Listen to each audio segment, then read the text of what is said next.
పాకిస్తాన్లో పేలుళ్ళు బీజేపీ బత్తాకాయలుగాళ్ళ సొల్లి కబుర్లు లేకపోతే కనుక అదంతా ఊహాజనితాలు. ఇక్కడ ప్రచారమే. పాక్ ఇక్కడ మన వాళ్ళని చావ చితకబాతుతోంది. అక్కడ పేల్చింది ఇక్కడ పేల్చింది వణికిపోతున్నారు మనోళ్ళు. ఈ స్థితిలో నరేంద్ర మోడీ చేష్టలుడికి చూస్తుంటే వాళ్ళ మీడియా ద్వారా మాత్రం ఏదో యుద్ధం చేస్తున్నట్టు మీడియా యుద్ధం చేస్తుంది. ఇది కొంతమంది దేశద్రోహులు మాట్లాడేది.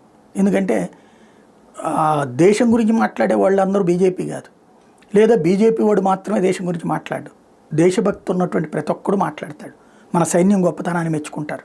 ఇంకొకటి, నరేంద్ర మోడీ అనేటటువంటి వాడి గురించి తెలిసిన తర్వాతన మాట కంట్రోల్లో ఉండాలి, జాగ్రత్త పడాలి.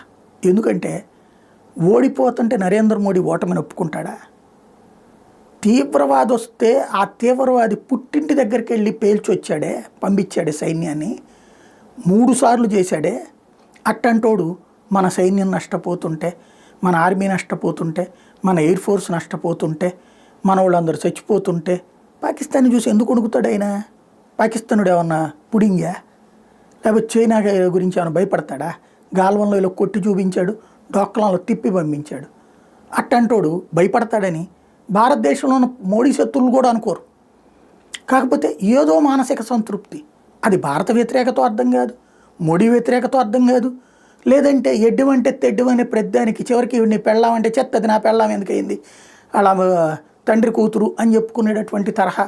లేకపోతే నీ మొగుడు అంటే కనుక లేదు అలా ఇక దానికి వేరే పదాలు మరి చండాలంగా ఉంటాయిలేండి, వద్దు. కాకపోతే ఇక్కడ అట్లాంటి బుద్ధి ఉన్నటువంటి వాళ్ళని ఎవరేం చేయలేరు.